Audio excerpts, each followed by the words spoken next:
নমস্কার বন্ধুরা, আমি জ্যোতিকা। আমার ডিস্প্রিং চ্যানেলে আপনাদের সকলকে স্বাগত। আজকে আমি বানাচ্ছি ছোলার ডালের লাড্ডু। তো দেখুন আমার লাড্ডুগুলো কেমন হয়েছে। আপনারাও বাড়িতে এইভাবে বানাবেন। আমি যেভাবে করেছি এগুলো আমি আগের থেকে বানিয়ে রেখেছি, আর কিভাবে করছি সেটা এখন আমি আপনাদের দেখাচ্ছি। তো চলুন রেসিপি শুরু করি। প্যানটা বসিয়ে দিলাম, আর এর জন্য লাগছে আমার ছোলার ডাল। এটা আমি 4-5 ঘন্টা আগে ভিজিয়ে দিয়েছিলাম, দিয়ে আমি এটাকে মিক্সিতে পেস্ট করে নিয়েছি। এবার আমি প্যানের মধ্যে একটু এই চামচের 1 চামচ ঘি দিলাম। ঘিটা আমার গরম হয়ে এসেছে। গ্যাসটাকে আমি কমিয়ে দিলাম। এবার আমি এই ডালটাকে দিয়ে দেবো।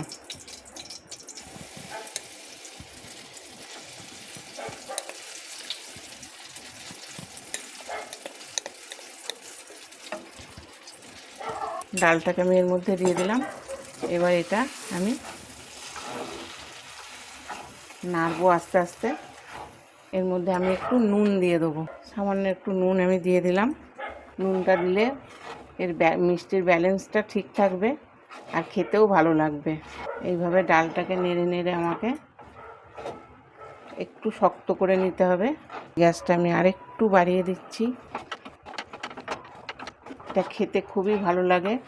আপনারাও বাড়িতে বানাবেন, বাচ্চাদেরও খাওয়াবেন, বড়রাও খাবে। যে কোনো মিষ্টি বাড়িতে নিজে বানিয়ে যদি সকলকে খাওয়ানো যায়, তার থেকে আনন্দের আর কিছু হয় না। কাজে এটা খুব কম খরচে, কম সময়ে হয়ে যাবে। একবার আপনারা বাড়িতে বানিয়ে দেখবেন। এটা যখন একটু শক্ত হয়ে আসবে তখন এটাকে নামিয়ে নিতে হবে। এই যে দেখুন শক্ত হয়ে এসছে এবং একটা ডেলা পাকিয়ে যাচ্ছে। এই যে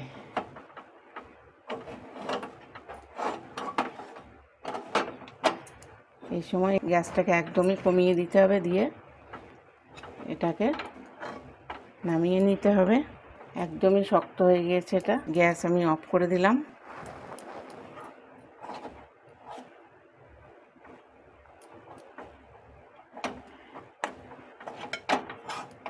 এবার এটাকে ঠান্ডা করতে হবে। একটু ঠান্ডা হোক, নাহলে এটাকে হাত দিয়ে মাখানো যাবে না। আবার আমি প্যানটা বসিয়ে দিলাম। এবার আমি চিনি দেবো। এই কাপের 1 কাপ চিনি আমি এখানে দিয়ে দিলাম, আর ওই কাপেরই 1 কাপ জল আমি এখানে দিয়ে দিলাম। এবার আমি গ্যাসটাকে বাড়িয়ে দেবো। এর মধ্যে আমি দিয়ে দেবো ছোটো এলাচ।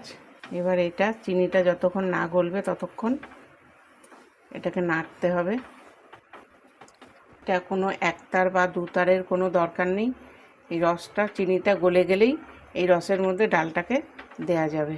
চিনিটা আমার গলতে শুরু করেছে। চিনিটা আমার ওদিকে গলে গিয়েছে। এবার রসটা ফুটবে ততক্ষণ আমি এদিকে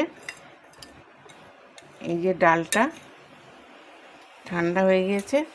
এবার এটা আমি হাত দিয়ে এইভাবে মেখে নেব। এটা আমি কোনো মিক্সিতে গুঁড়ো করিনি।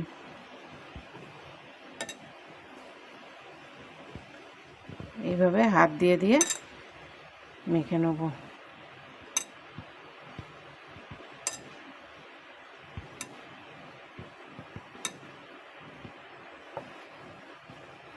এই যে মিক্সিতে দেওয়ার দরকার নেই, হাত দিয়ে করলেও এইভাবে গুঁড়ো হয়ে যাবে। এই যে ঝরঝরে হয়ে গেছে। এবার ওদিকে আমার চিনি ফুটছে, আর এই সময় আমি কালারের জন্য একটুখানি ফুড কালার দিয়ে দেবো।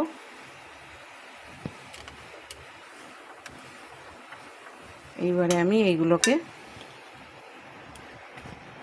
এই চিনির রসের মধ্যে দিয়ে দিচ্ছি। এবার এইটাকে সমানে নেড়ে যেতে হবে। আজকে আমি এই মিষ্টিটা বানিয়েছি, তার কারণ আছে। কারণ আজকে আমাদের দোল উৎসব, বাঙালির একটা বড় উৎসব।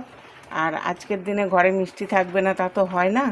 তা সেই জন্যেই আমি এটা নিজে হাতে বানালাম। আপনারাও এইভাবে বানাবেন, ভালো লাগবে। আশা করি সকলেরই পছন্দ হবে এই মিষ্টিটা। একবার বানিয়ে দেখবেন। এইভাবে এটাকে নাড়তে হবে। এবার এর মধ্যে আমি কিশমিশ দিয়ে দিলাম, কুচি করে কেটে রেখেছি, দিয়ে দিলাম চারমগজ, আর দিয়ে দিলাম কিছুটা কাজু।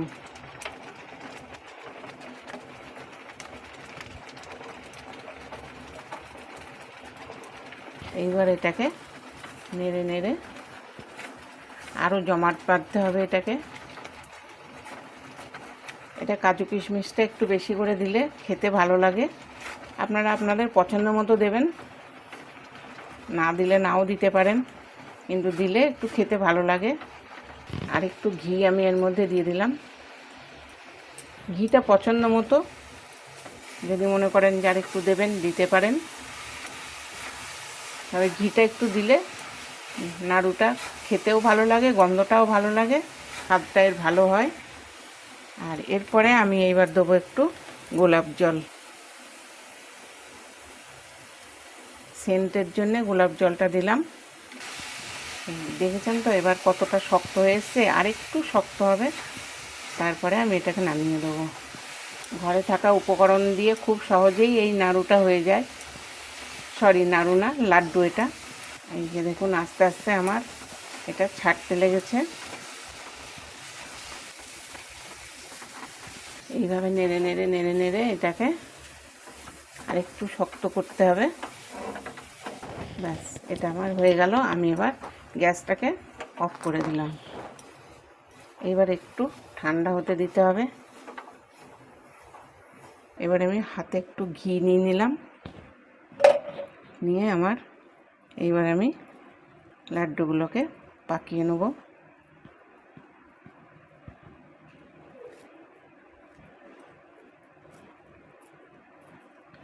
এইভাবে গোল গোল করে পাকিয়ে নিতে হবে।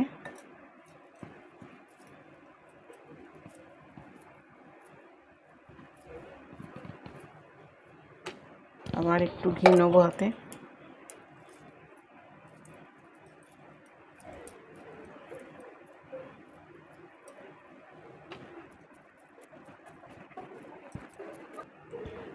এবারে আমি কাজুগুলো একটা করে এর উপরে বসিয়ে দিলাম। আমি ভাঙা কাজু দিয়েছি, আপনারা মনে করলে গোটা কাজু দিতে পারেন, অসুবিধা নেই। এবার আমি আগে যেটা করে রেখেছি সেটাকে নিয়ে এলাম, এর মধ্যে সাজিয়ে দিচ্ছি।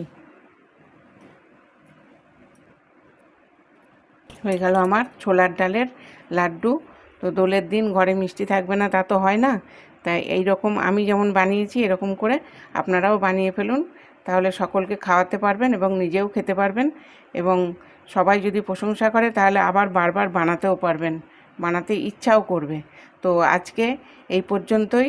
আমার এই লাড্ডুগুলো যদি আপনাদের ভালো লেগে থাকে তাহলে আমাকে একটা লাইক দেবেন, শেয়ার করবেন, আর কমেন্টস করবেন, আর আমার চ্যানেলটাকে সাবস্ক্রাইব করবেন। তো বন্ধুরা, আমি একদমই ভুলে গিয়েছিলাম, এর উপর দিয়ে যদি একটু মাওয়া ছড়িয়ে দেন তাহলে আরোই ভালো লাগবে দেখতে। এটা আমি নিজে হাতে তৈরি করেছি, ইনস্ট্যান্ট মাওয়া। আপনারা বাড়িতে করে এটা ছড়িয়ে দেবেন, দেখতে আরও ভালো লাগবে। পাশে থাকা বেল আইকনটাকে প্রেস করে অল নোটিফিকেশান করে রাখবেন, তাহলে আমার এরকম নতুন নতুন রেসিপি আপনাদের কাছে সবার আগে পৌঁছে যাবে। আজকে এই পর্যন্তই, আবার আসবো অন্য কোনো দিন অন্য কোনো নতুন রেসিপি নিয়ে। ভালো থাকবেন সবাই, দোল আপনাদের ভালো কাটুক।